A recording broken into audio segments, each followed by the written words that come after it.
आमची मुंबईमध्ये राजसाहेब आणि उद्धव साहेबांशी युती झाली, तिथे शरद पवार साहेबांचा पक्ष आमच्याबरोबर आहे. की समजा विचार करावा लागेल, त्यांना महायुतीत राहण्याचा अधिकार नाही, तर तोच मुद्दा शरद पवारांच्या बाबतीतही लागू होतो ना.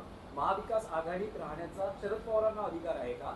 कारण तेही अजित पवारांशी युती करतात आणि मुळात तुम्ही पण जाणार आहात का त्यांच्यावर? आणि हा मुद्दा उपस्थित आम्ही जाणार नाही. आम्ही जाणार नाही. पुण्यामध्ये शिवसेना आणि मनसे हे एकत्र लढतील.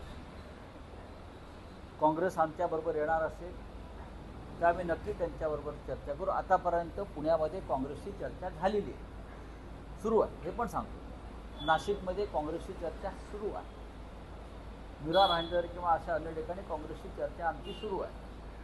त्याच्यामुळे शिवसेना आणि मनसे ही युती तर होणार, पण अशा प्रकारे जर काय नव्याने घडत असेल, आता आमचे मुंबईमध्ये राजसाहेब आणि उद्धव साहेबांशी युती झाली, तिथे शरद पवार साहेबांचा पक्ष आमच्याबरोबर आहे, ते आम्ही सांगू शकतो आता यावर. पण पुण्यामध्ये आम्ही भारतीय जनता पक्षाबरोबर संबंध असलेल्या सरकारमधल्या कोणत्याही पक्षाशी संबंध ठेवणार नाही, ही आमची एक विचारधारा आहे. राऊतसाहेब, स्पेसिफिक प्रश्न आहे, जर शरद पवार आणि अजित पवार या दोन पक्षांची युती होत असेल तर महाविकास आघाडीत शरद पवारांना राहण्याचा नैतिकदृष्ट्या अधिकार आहे का? जर तुम्ही अजित पवारांच्या बाबतीत म्हणत असाल तर. नाही, आम्ही त्याच्यावर चर्चा करू ना. मी स्वतः शरद पवार साहेबांशी चर्चा करू. तेवढे आमची नाती आणि संबंध आहेत. फार मोठे नेते आहेत. त्यांनी महाराष्ट्राला दिशा देण्याचं काम केलं आहे, देशाला दिशा देण्याचं काम केलं आहे. असं जर काय घडत असेल, अद्याप घडलं आहे का तर नाही, आता चर्चा आहे. असं काय घडणार असेल तर नक्कीच काँग्रेस पक्ष असेल किंवा आम्ही सगळे असू, आम्ही नक्की एका भावनेनं त्यांच्याशी चर्चा करू.